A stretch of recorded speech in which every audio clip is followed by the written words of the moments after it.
Good morning and welcome everybody. For those that I haven't had the pleasure of meeting, I'm Susan Kirkman, the Executive Director of Arts, Galleries and Strategic Services within the Department of Tourism, Sport and Culture. Before I proceed or we proceed any further today, I'd like to acknowledge the traditional owners upon whose land we live and work across the Territory and pay my respects to Elders past and present. Today's the first in a series of sector sessions intended to help inform the work we do towards recovery for the arts industry, as well as to address issues and concerns that you've raised in relation to COVID-19. We have 125 registered participants today, and as we proceed through the morning, we will endeavour to address questions that you've raised. Following the session, we will respond to all of you with a summary of questions and answers. I'd like to thank our speakers for taking the time to be here today to keep us informed, noting that this is a fast evolving and changing and challenging environment we find ourselves in. Welcome. Today we have, speaking with us today, we have the Honourable Lauren Moss, the Minister for Tourism, Sport and Culture, Andrew Hopper, the Acting Chief Executive for the Department of Tourism, Sport and Culture, Shaun, the Chief Executive for Department of Trade, Business and Innovation, Dr. Hugh Heggie, our Northern Territory Chief Health Officer, Toni Cutler, our Manager, Stakeholder Engagement with Arts NT, and unfortunately Angela Hill, the Director of Arts NT, who is an apology today. Angela was going to speak to us on what's happening nationally in the with the arts sector. So without any further ado, I welcome Minister Moss. Welcome. Thank you. Thanks everybody. It's fantastic to have people on the line from across the Territory, and I want to thank all of you for your incredible work during this period of time, because I know that, like many other sectors, the creative industries were one of the hardest hit, and probably one of the first hit by some of those early and very necessary, I must say, decisions that were made around the management of COVID-19. I think it's been, really heartening to see particularly the creative industries adapt during these really challenging times, and that probably surprises no one that it has been the creative industries that have adapted to online models where you might not have been using them before, who have been connecting with each other and the community. And I have said it before and I'll say it again, you're incredibly important to the Territory economy, but also to the social and emotional wellbeing of the community, both during COVID-19 and especially during the rebuild and the recovery from COVID-19. There are 2 current active cases of coronavirus in the Territory, so there's been a total of 30 confirmed cases and no identified community transmission, but I'll leave the medical overview of coronavirus to Hugh Heggie a bit later in the session. And thank you, Hugh, for being here. I know you're exceptionally busy, and I think it's fantastic that the sector's got access to you, so thank you very much. I know that we've seen, obviously last Friday, feel like it was last Friday, yes, the stage 2 adjusting of restrictions, which has allowed many different venues to come back online, businesses to come back online. I've seen particularly many of you musicians out starting to gig again, which is fantastic.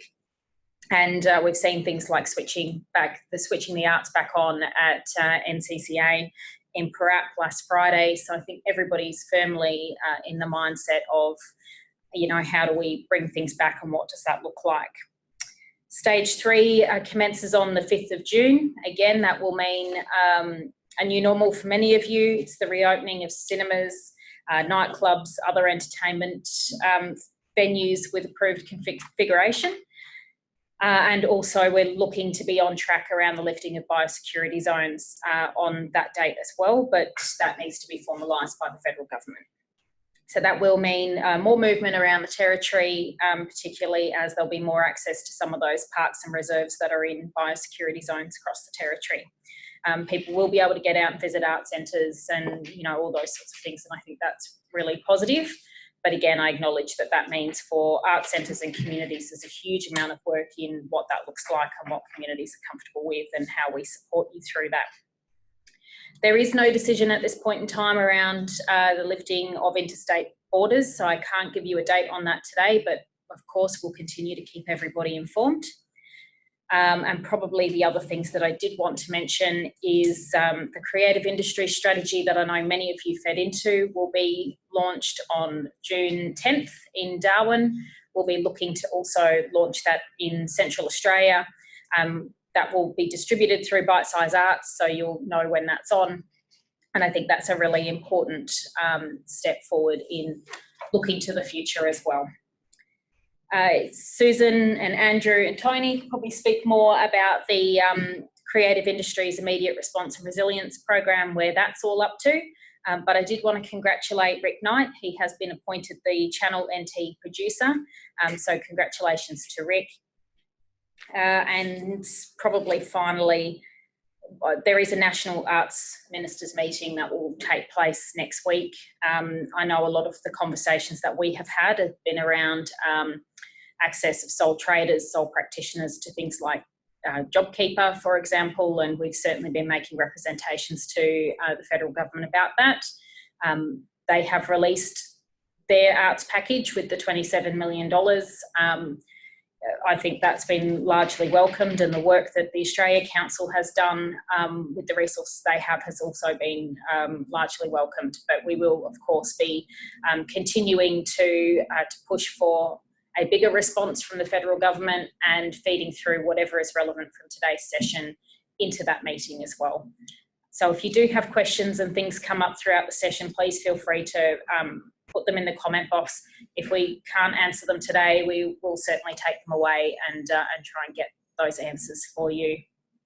And sorry, I will hand over to Andrew in a moment. I just thought it was probably also worth acknowledging. I've met with a number of our theatre organisations over the last few days, and I acknowledge that you have some very specific issues around your fixed seating, and that we need to work with you through those plans and what that looks like going forward with health, to have a look at how we can make sure that people can get out and enjoy theatre again, and how important that is to the sector as well. So if you're part of that group and have that similar issue, it'd be really good if you could identify yourselves to the Arts NT team at some point as well, so that we can make sure that you're part of us linking you up with health. And on that note, I might hand over to Andrew. Thank you, Minister, and good morning, everyone. I won't take too much time because there's some greater minds than mine in the room that really need to share all the bits that they know, particularly Dr. Hugh. So what I would like to just touch on, I guess, is it's from a department perspective. We're an interesting department in that we touch on many aspects of territory life at a community level, right the way through to economic outcomes and jobs. And so it's not lost on me that we need to be able to provide support across that continuum. And so what we've done in other areas is we've made sure that we're gathering up themes of where people are having issues and challenges, because it is very hard to deal with individual issues and challenges, but it's not to say that they're not important. So what we have been doing is pulling all those together so that we can find some common themes and then work with the Department of Health and Dr. Hugh's team to really then try and find some answers. And I think the challenge that we all face is, as we move through this, there are many bits of grey. In some regards, it was easier to probably close things off than it is to reopen. And so we all need to be patient, and I think you all have been extremely patient, as has many Territorians. So I just encourage you to be patient with us. We will do our very best to get you responses as quickly as we can. I think the team have done a fantastic job around some of the stimulus programs that have come out very quickly, and the team will talk to those in more detail shortly. But I just wanted to encourage you, you're certainly at whatever level that you are operating in the creative industries, You're all very, very critical and important to what happens here in the Territory, either at community level or at an economic level. So I thank you for all your hard work. I thank you for your patience. And I really do look forward to seeing everyone's businesses up and running and flourishing as we move into the future. So I didn't want to add anything more than that, but we'd welcome your queries either now or post the meeting. Thanks, Andrew. I might pass over to you, Shaun, to have a chat. Thank you. Welcome. Thanks very much, Susan. Minister, and hello everyone, and it's great to have the opportunity to be able to talk with you and your sector to tell you all the work we've been doing in the Department of Trade, Business and Innovation with the cooperation and collaboration of all the other government agencies, of course.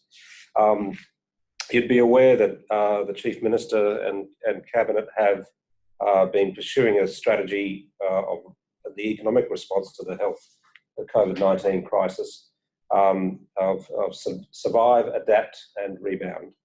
And I'll talk a bit about the overall package of programs that we've been undertaking and perhaps go into a little bit more detail about what particular initiatives we've taken which have assisted your industry, and I'm be interested to hear your feedback about how those programs are going, what benefits are that are delivered for you, any suggestions or ideas about how we might work forward as we continue to grapple with an ongoing economic impact as we move outside, as we move beyond the health crisis. Hopefully, if we keep on the trajectory. Thank you. Good work of Dr. Heggie and his team. If we can get through that, there are still some substantial economic implications which we need to deal with. Of course, with the borders closed, the movement of people, the reliance on the domestic economy to support our existing activities. These are all ongoing challenges for us.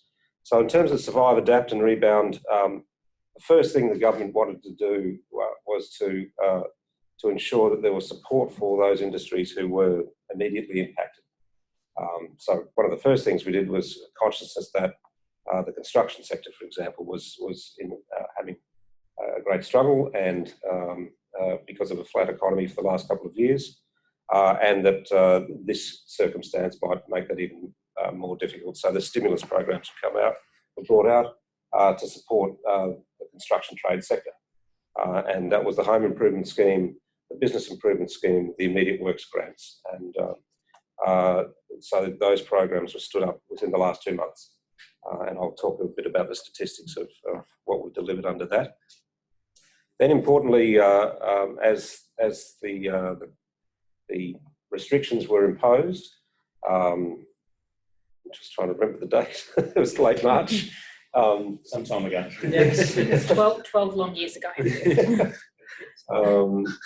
Which was, a very immediate impact, and a sudden impact, particularly on the hospitality and the tourism sectors, and with the closure of the borders, and especially. I clearly identified that there would be an immediate cash flow crisis for many businesses, particularly those small businesses operating in sectors across the economy, but particularly hospitality, tourism, and the arts and creative industries that support those sectors. So the Small Business Survival Fund was established, an advisory board was set up, drawing from representatives of industry, the Chamber of Commerce, Hospitality NT, Tourism NT were all represented, as well as a number of other business people in the the dining cruise area, Rachel, and also Darlene Chin from the retailers here in the Territory. So that package of programs had 3 phases. So there was an immediate cash grant available, an operational boost, and then an ongoing operational payment, and then as a phase we're just about to enter, which is called the Rebound Phase. And the whole purpose and structure of those payments was to address that immediate problem of cash flow, just simply disappearing, taking the oxygen out of many businesses. And so the immediate payments were, I won't go through the detail of the range, but in terms of the programs, we received 1,670 applications, and all of those have now been assessed. 969 have received payments. There's some 350 odd who are still providing further information. So the ball's in the court of those companies. As soon as they give us the information, we can make a proper assessment. We'll get the money through to you. Some of the payments that people have been receiving, the immediate cash grant, and for those who are just starting to get their approvals through in the last week or so, they get the immediate cash grant plus the operational boost. And then there's an ongoing fortnightly payment, which is linked to your number of employees by full-time equivalent FTE. There have been 250 applicants who did not succeed in gaining the grant, and the essential reasons for those were there wasn't a substantial reduction in turnover. This doesn't apply to too many in this sector, I've got to say, because most of them were 50 to 100%. Some of the operations were so small that they were better applying for job seeker because there'd be more cash coming up to them for that. So they were the key reasons. It's important. There are a number of discretionary decisions that need to be made by myself and Sibylla Brottigan, who's my deputy CEO. We did that collaboratively. We looked at 50 to, well, on the weekend we did 150. Many of those applications, so I'm quite familiar with quite a number of the applications that came through the system. And it wasn't just the restaurants, the hotels. We got many applications from people in the film production, the photography, musicians, those events managers, those businesses who were reliant on the tourism and hospitality sector and saw activity just dry up overnight for the next 6 months as they could see it. A lot of things were cancelled and so forth. And that had a dramatic impact on their turnover. And I was pleased that we were able to provide that cash assistance to help them through that. And some of the positive feedback we've had from many of those people has been quite gratifying to us and the team and the Chief Minister, who I pass those messages on to. You've got to give them the good messages as well as the bad ones. So I talked a bit about the Small Business Survival Fund because that's an important one for your sector. But overall, I've got a team of 70 people drawn from my department, reallocated about a third of my people across to the agency. Had people coming from other agencies as well, including ETSC. Together with a team of 70 people, we've received some 25,700 applications across the range of programs that we've established. The registration for the tradies contractors, some 2,400 applications in there. I mentioned 1,670 for the Survival Fund, 19,500 for the Home Improvement Scheme, 1,400 for the Business Improvement Scheme, and some of your members might have been applying for that scheme, and I'll talk a bit about that in a sec. The Immediate Works Grants, which went to community organisations, and again, some of you might have been in that scheme, and the Business Hardship Register, where if you have a turnover reduction of greater than 30%, you can get access to concessions for electricity, water, payroll tax, rate relief. So that's a massive number, some 25,700 of applications were received. We've already assessed 3,300 of those, plus the 2,000 registered businesses, so that's over 5,000 actually dealt with. But we have an ongoing task, particularly for those home improvement schemes and the business improvement schemes, and we're mobilising additional resources and reallocating resources now. The Survival Fund is reaching its finalisation, and hopefully that will get our program of processing those applications up to about 1,000 per week. So that's the work at hand. And I suppose the final thing to point to is the Rebound Phase.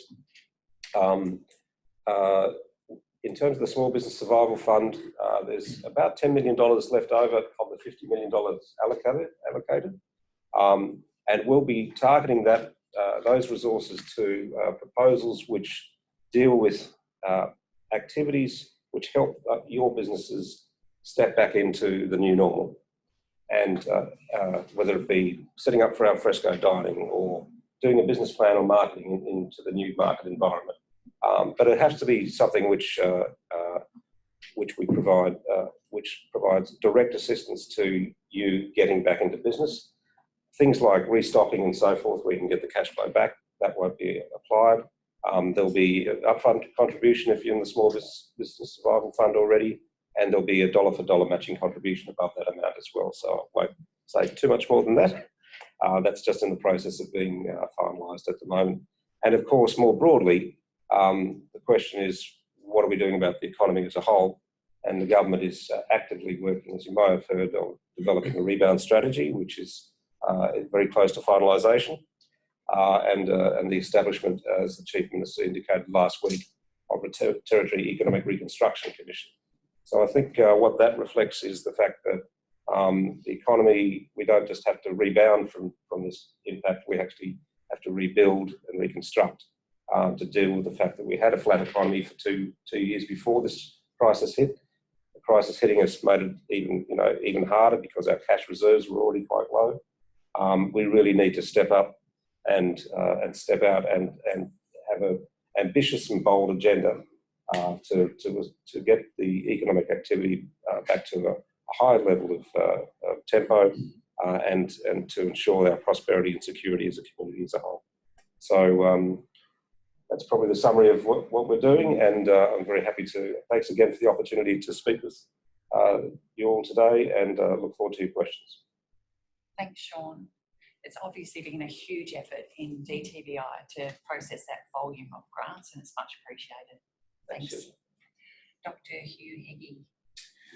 So thank you for the opportunity to address you, Minister, and others. And the first thing is that it probably should, just to establish the background, it should be on my bio, but in terms of arts and performance, I went to the first Beatles concert in Australia with my older girlfriend. So that's a while back. And I remember it well. And also, importantly, health practice is really 50% science and 50% art. And that's very much how I've thought of it for a long time. So I've been a rural generalist GP for 40 years, 20 years in the Territory, and I ran a business in Victoria called a medical practice. I've also been a performer in the past, in my early years, as in a band, and also more recently on TikTok. We've all seen it. So people have asked me, why is the Territory being different than other places in Australia and indeed the world? And if I started by saying I'm still terrified, because I've been quoted to say that before, and I am, because a second wave that comes to us, it could be harmful in terms of both harm to person's life loss, but also to business as well, and performing arts too. So I want to apologise to everybody here and people who work in the industry, because every decision that we made at the Australian Health Protection Principal Committee, which is one of the principal national committees I'm on, every decision we actually said this will harm people. We recognise that the decisions made would cause harm. If I then told a story that it's a bit like the recover rebound, that survive rebound. In fact, at one of the meetings we discussed how did we get here in terms of Australia, and it was a narrative that we saw a massive storm coming. We thought that we were all going to drown and die. Somehow we found lifeboats. The different jurisdictions found lifeboats. We got into those lifeboats and actually thought we're alive. We don't know how that happened. All of the various decisions that were made very quickly. And then how do we find land? How do we find our way back again? Because it was very hard to identify what were the individual decisions along the way that meant in Australia we've had the lowest, lowest rates per population of cases and harm. You know, when we were up around 100 deaths in Australia generally. And why was the territory different than the other jurisdictions, and probably uniquely in the world? And that is, this is a reality because we're vast, we have a small population spread. Territorians are very resilient, they have to be very adaptive. But I recognised as soon as I saw a signal of a new virus, it was in late December in China, I thought, if that was to come here, we have a very vulnerable population, particularly some of our Aboriginal communities, which for 20 years I've lived and worked in. So that made me think we've got to actually protect ourselves. And initially it was the travel from China from southern China to here. The border closure, whilst it's been harmful nationally and locally, it actually is the reason, probably why the territory, and not many people have asked me why does the territory manage to only go down to probably about a 2.5 lockdown, or up to a 2.5 lockdown, whereas other jurisdictions have got to a 4, and that's been very harmful. But it is probably one of the reasons why we are where we are in the world. But then at the same time, looking, you probably would have seen that Korea just recently, because of nightclubs, they've got a new wave, and they did very well early on. Sweden did very well early on. As they've reduced their restrictions, now they've got a second wave with deaths going up.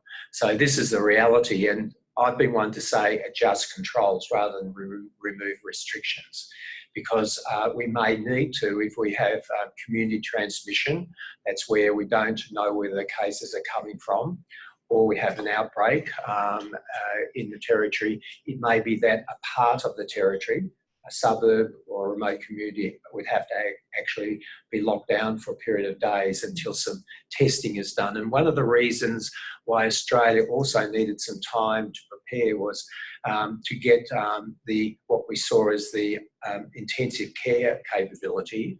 And we've only got a very limited intensive care capability here. And also we've got retrievals as an additional complication for us, and business continuity is the third one. That is because we don't have another large city where we can actually get staff from. And we've seen what's happened in northwest Tasmania and in the Kimberley, where they've had hospitals locked down. We've also seen what happens in 20% of the deaths in Australia came from two episodes, 40%, 20% on the Ruby Princess, and 20% from the aged care facility.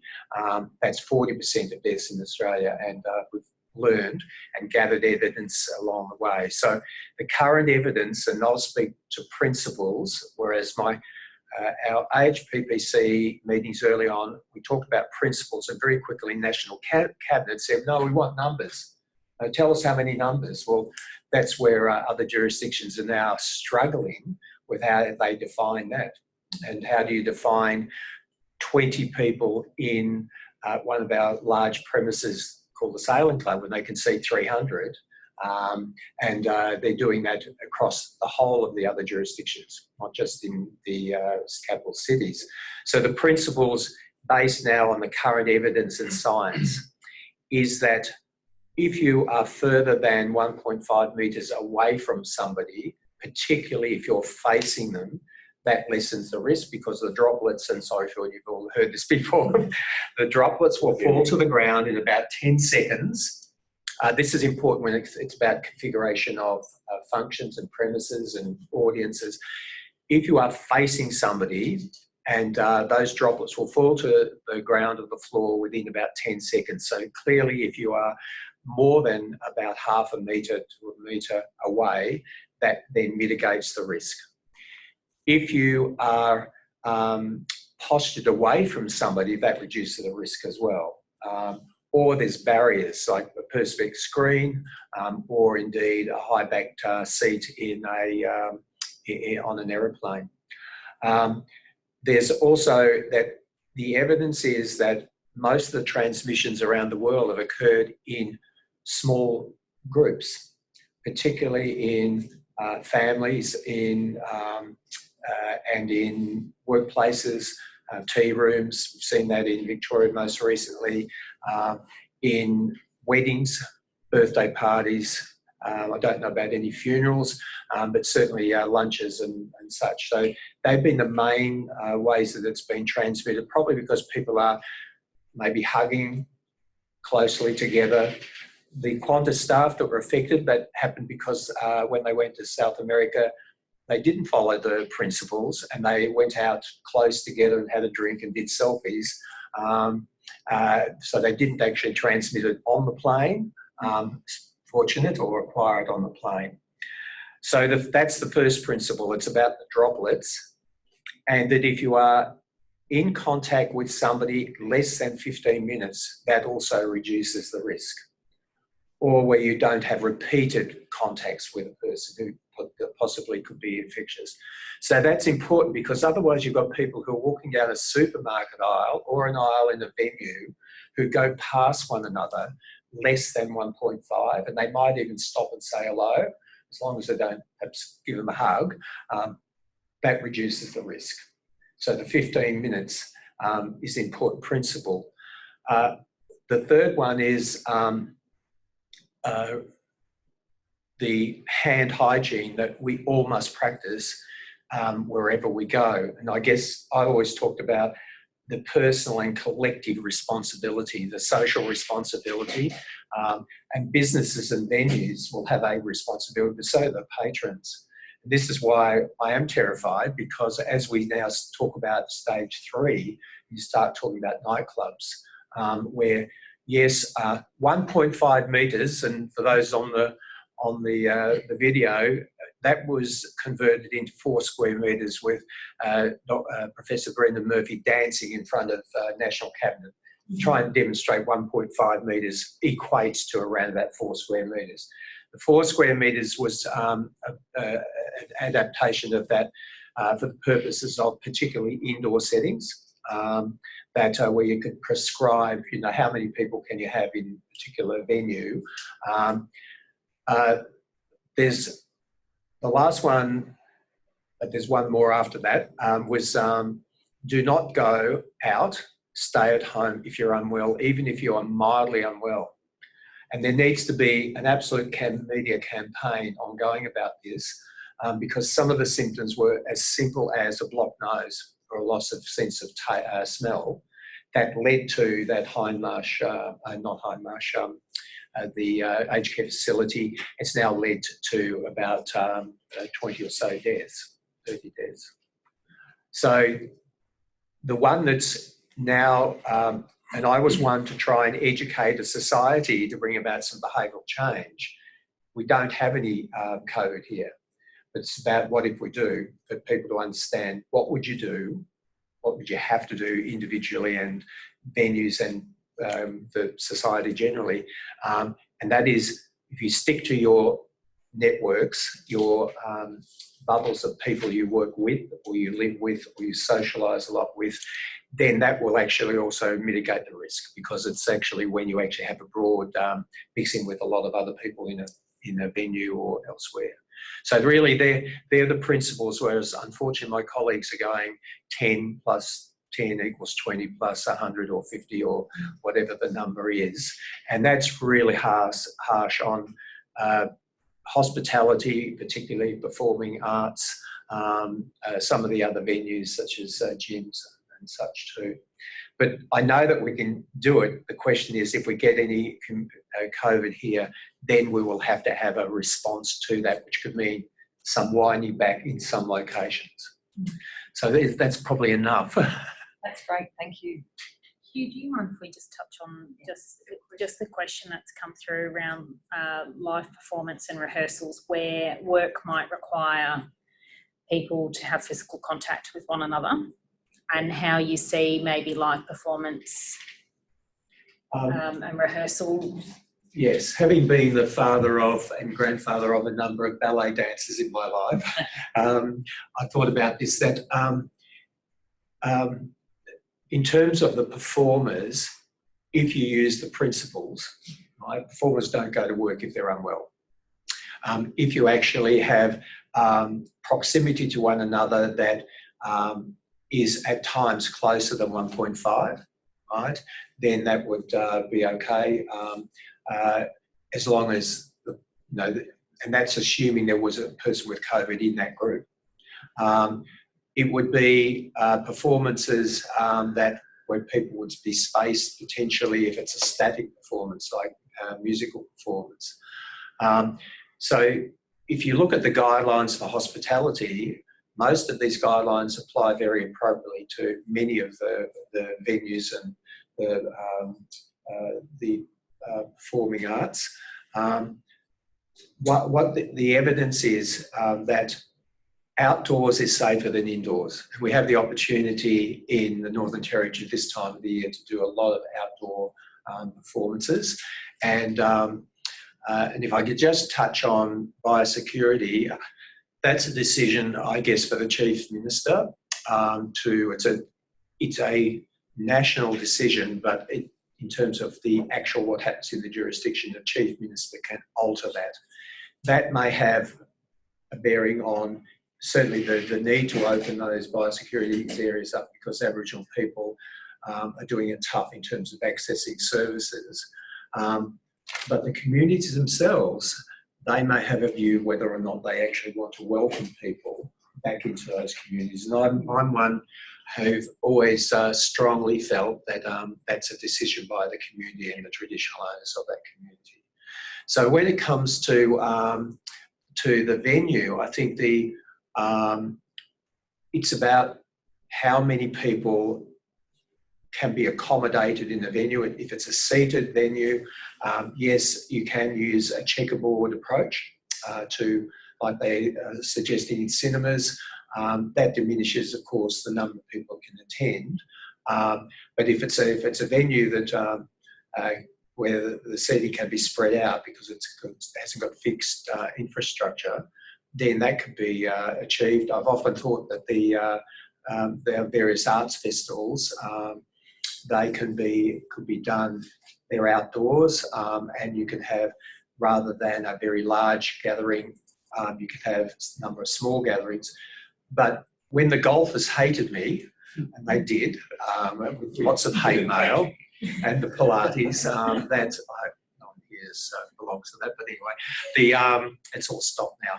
The reason why I had an issue with golf, it wasn't the playing of the game, it was the ingress and egress to the golf course. It's when people would gather in the car park or around the shop where they hire their clubs and chat to one another, maybe even give one another a hug. So premises, hospitality premises, are now trying to look at their own specific venue, small or large, and have markings on the floor. And I guess that could be achieved even for some of the performances even. We have markings on the floor to identify that's my home base, and I can move around, but I come back to my home base.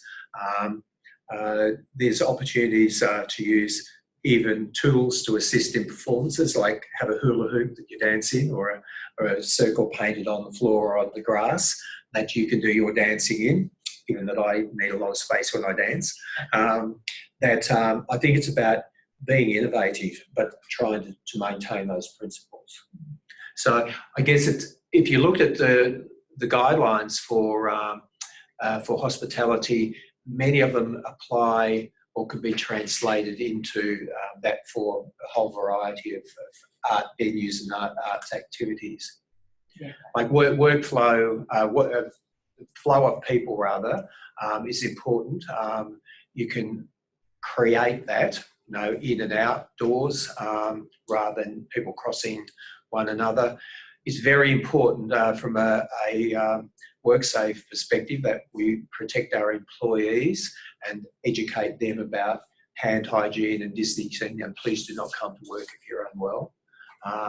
So there are a lot of responsibilities of a venue or the person who's running that business or the activity. But again, it comes to the responsibility of our society as well. And if I said the new normal, we may actually have to live with this for some good while, because a vaccine may come early next year, but then you've got to make sure it's safe and to be able to give it. And then, our own little Australia bubble, maybe combined with other countries that have done well, like Japan and South Korea and others. We might have some trouble with them. So and I realise that for hospitality, for the arts, it's important that people, performers are coming from elsewhere. So if we had our border restrictions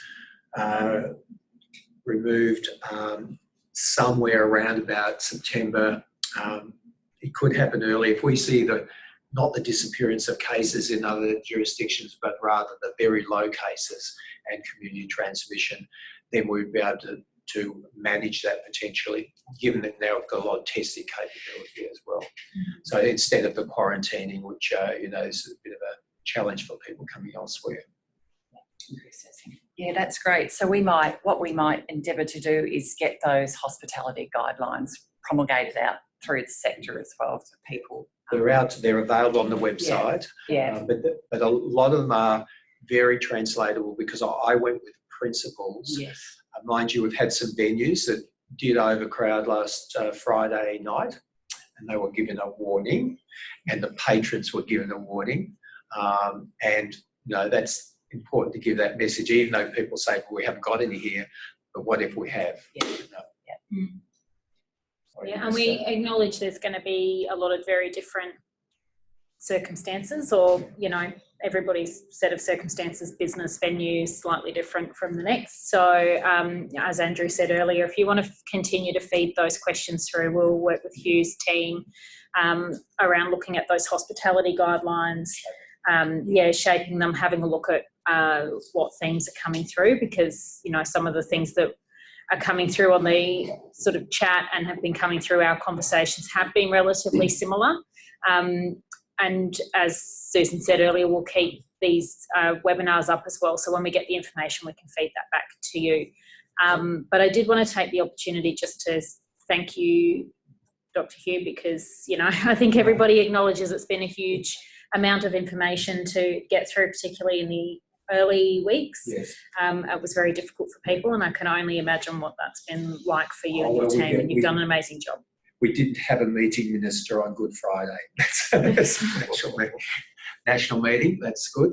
So I can see some of the questions there probably would be answered with those guidelines about space and distance from one another and posture towards one another. That's another important thing. So in some venues, hospitality venues, the persons might be seated back to back and only a metre apart, but they're facing the next group of people by 2 metres. So, but it is about hand hygiene again and again, and about being within your social networks. I've struggled with the concept of how you mitigate risk in a nightclub.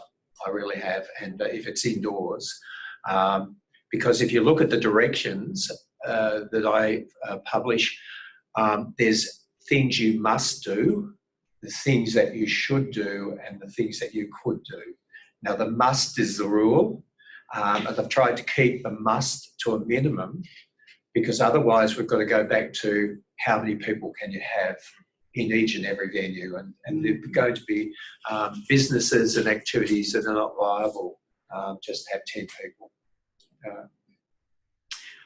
That's another important thing, Hugh, is that while businesses and people operating venues have a responsibility to set it up appropriately, the people who attend also have a responsibility to adopt good practice, and that's something we're emphasising as much as everyone has a role and responsibility in keeping this in bay.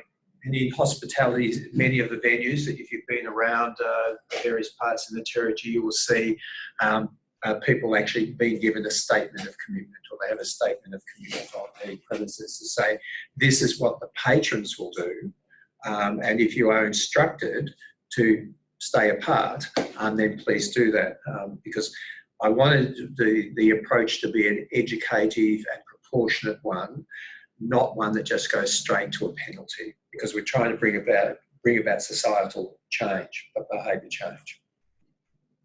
I think we're doing it in probably one of the best ways compared to other jurisdictions, where I think they're being excessively cautious in other jurisdictions, and we're being conscious of the need for proper distancing and so forth, but still allowing businesses to get to a model where they can at least achieve at least some level of commercial sustainability. I think one of the realities is the decisions made have a huge financial and mental health impact around Australia, and that's been noted again and again. But unfortunately, because they take a whole of jurisdiction approach, where they've got an outbreak in Sydney, in the eastern suburbs, then that's also the same for Broken Hill and every other regional town. So I think we've been more like a large regional town in a very large space. So we've been able to do things differently and different outcomes. But that second wave, if it comes after a vaccine, then that would be good. But in the meantime, we have to be super clean and then stay at home if you're unwell. Could I just say, Minister and Susan, thank you to KC Martin Stone, who appreciate getting their survival fund payment through. I think one of the points I did mention was the whole purpose of that scheme, this scheme, and the support that the government has provided is to ensure that businesses have the best opportunity to be in a position to take advantage of the rebound when that occurs. And the encouraging thing is that's happening sooner than perhaps we were otherwise expecting, which is great. I've still got a lot of work to do, but it's really critical that our economic infrastructure, which is our businesses and our operators and those people who provide the services that we all enjoy, have a capacity, a commercial capacity to operate. And that's what we've been seeking to support through these schemes. So Can I thank just you, address one of the questions on the chat, because about masks. You will see a lot of variation in the approach to using masks nationally and internationally. But for the record, a lot of people in other countries have worn masks for a long time because of air pollution. And so some of the images might be a bit disingenuous about a whole lot of people wearing them. The expert group on the AHPPC committee have considered the use of masks in relation to COVID, given it is so very, very infectious, that it is mostly for people working in high-risk environments. So somebody who's taking the specimens from somebody, or working in a laboratory, or a healthcare worker who's attending a person who's unwell. That's the first thing. The second one is it is mainly to protect people who could have the infection, not spreading it to others on their way to a healthcare facility or for quarantine. A poorly worn mask is worse than wearing a mask at all, because if that has got COVID on it, and you then actually, when you fold it up and not take it off or touch it, you could actually then, without hand hygiene, you could actually spread it for that reason, and needs to be disposed of carefully. So I see the question about should patrons wear masks. If they are unwell, they shouldn't be there. If they want to wear a mask, I guess that's their choice. There's different types of masks, but nationally there's not been any strong evidence for this. Yes, you saw it on aeroplanes bringing people back from the Diamond Princess. They were people with high risk. It seems that the nightclub outbreak in South Korea, a whole lot of people were wearing masks because they commonly would in that environment, and yet they still got an outbreak. Instructive. I just noticed that. Yeah, thank you. Yeah. So we might, thank you very much. We've got questions coming through about the arts grants, so I might welcome Toni Cutler. You can sit here, Toni, to come and speak about where we are with the arts resilience package. Thanks, Toni. No worries. Hi, my name is Toni Cutler. As Susan mentioned, I'm managing the creative industries Creative Industry Sector Immediate Response and Resilience Program. As most of you are aware, as of April when the program launched, 3 of the 4 grants programs have been run and now closed, being Digital Adaptation Program, the Territory Arts Program, and also the Channel NT grants. Combined, this has resulted in over 200 applications being received, seeking over $2 million in funding.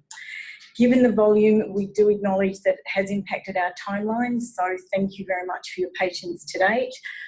We have been running the assessment panels with industry peers, and what I can advise is that in relation to the digital arts program, they are imminent, so hopefully you should be getting notification in the next 24 to 48 hours.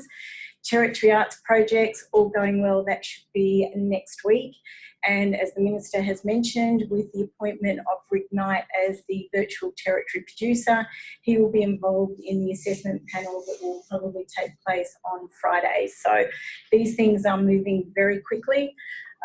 Importantly, round 2 of the Territory Arts projects will open on the 2nd of June and close on the 17th. And please always remember, all applications or all grant programs close at 2 p.m. It's a bit of a step change to what we have been doing previously under Grants Tracker. To ensure that we actually expedite the funds into the sector, once successful applicants are actually notified, we'll be using a new short form agreement. But what I would encourage everyone to do is go on and check your vendor and banking details in the system. That can slow down the process quite significantly. So if that is accurate, it will actually help us get the funds to you quickly. I know this is, as I said, we're a couple of weeks behind, but we will be back on track. And I'm thinking if there's any other questions, I'm just looking. Oh, that's Louise Partos. Sorry, Louise, didn't mean to call you out. We're just having a look at the questions. In relation to a stimulus, we'll take some of those questions on board and actually come back to you with a response on those. And we'll keep the sector looped in with what's happening nationally as well. I see some questions are coming in around JobKeeper assistance. So we'll respond to you after the session in relation to that. So that was short and sweet, but I think that's what people... Thanks very much, Toni. That wraps up our session for today. We will get back to you with a summary of the questions and answers after following today's session. We've tentatively scheduled another one for Wednesday, the 3rd of June, and we encourage your feedback. And please let us know if there are particular people you'd like to hear from for those sessions, and we'll endeavour to get them to come and work with us. Thanks again and have a great day. Thank you. Ooh, Katie, ask